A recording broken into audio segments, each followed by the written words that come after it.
ഞാൻ ഇന്ന് ഇവിടെ പറയാൻ പോകുന്ന വിഷയം എന്ന് വെച്ചാൽ വിഷ്ണു ഭഗവാനും ഏകാദശിയും തമ്മിലുള്ളൊരു ബന്ധത്തെ പറ്റിയാണ് ഇവിടെ പറയാൻ പോകുന്നത്.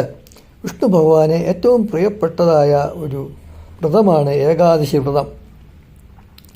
ശുക്ലപക്ഷത്തിലും കൃഷ്ണപക്ഷത്തിലും ഓരോ ഏകാദശിയും വരും, ഓരോ മാസത്തിലും അങ്ങനെ വരുന്നുണ്ട്. അങ്ങനെ ഒരു വർഷം 24 ഏകാദശികൾ വരുന്നുണ്ട്. പണ്ട് മുരൻ എന്ന ഒരു ദുഷ്ടനായ ഒരു അസുരൻ ജീവിച്ചിരുന്നു.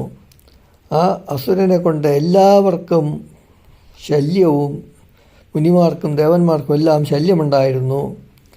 അങ്ങനെ ആ അസുരനെ വധിക്കുവാനായി മഹാവിഷ്ണു ഭഗവാൻ തീരുമാനിക്കുകയും ചെയ്തു. അങ്ങനെ ആ അസുരനുമായുള്ള യുദ്ധസമയത്ത് മഹാവിഷ്ണുവിൻ്റെ ശരീരത്തിൽ നിന്നും ആവിർഭവിച്ച ഏകാദശി എന്ന ഒരു ദേവി അസുരനെ പരാജയപ്പെടുത്തി എന്നാണ് ഐതിഹ്യം. ഇനി ഞാനെൻ്റെ ഈ ചാനലിൽ മുമ്പ് ക്ഷേത്ര സംബന്ധമായ പല വീഡിയോകളും ഇട്ടിട്ടുണ്ട്. അതെല്ലാം കണ്ടിട്ടില്ലാത്തവർ ഉണ്ടെങ്കിൽ അതെല്ലാം കാണണം. ഏതാണ്ട് 10-18 ക്ഷേത്രങ്ങൾ തിരുവനന്തപുരത്തെയും പലയിടത്തായിട്ട് 18 ക്ഷേത്രങ്ങളോളം ഇതുവരെ വീഡിയോ ഇട്ടിട്ടുണ്ട്. അതെല്ലാം കാണണം. അതിൽ പത്മനാഭസ്വാമി ക്ഷേത്രത്തിൻ്റെ വീഡിയോ ഇപ്പോഴും നല്ല രീതിയിൽ ഓടിക്കൊണ്ടിരിക്കുകയാണ്. ബാക്കി അതുപോലെ തന്നെ ഇട്ടിരിക്കുന്ന വീഡിയോകൾ പലതും ഉണ്ട്, അമ്പലങ്ങളുടെ ഉണ്ട്. അതെല്ലാം എല്ലാവരും കണ്ട് അത് കണ്ട് വരുമ്പോൾ അത് ഓടും. ഇപ്പോഴും ചെറുതായിട്ട് ഓടിക്കൊണ്ടിരിക്കുന്നുവല്ല.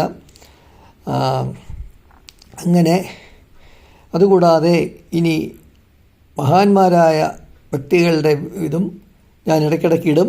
അതും എല്ലാവരും കാണണം. അങ്ങനെ ഇടുന്ന വീഡിയോകളെല്ലാം കണ്ട് വരും. ഇത് വളർന്നു വരുന്ന ഒരു ചാനലാണ്. 6 മാസത്തിന് പുറമേ ആയിട്ടുള്ളൂ ഇത് തുടങ്ങിയിട്ട്. അപ്പോൾ അതുകൊണ്ട് എല്ലാവരുടെയും സഹകരണം ഉണ്ടാവണം. സബ്സ്ക്രൈബ് ചെയ്യാത്തവരുണ്ടെങ്കിൽ സബ്സ്ക്രൈബ് ചെയ്യണം, ലൈക്ക് ചെയ്യാത്തവരുണ്ട് ലൈക്ക് ചെയ്യണം, കമൻറ്റ് എന്തെങ്കിലും ഉണ്ടെങ്കിൽ അത് ഇടണം. നല്ലതോ ചീത്തയോ കമൻറ്റ് എന്നുള്ളത് സാരമില്ല. എന്താണെന്ന് വെച്ചാൽ അത് നോക്കി അങ്ങ് ഇട്ടുകൊണ്ടാൽ മതി. പിന്നെ ഇനി അടുത്തൊരു വീഡിയോയുമായി വീണ്ടും നമുക്ക് നാളെ കാണാം.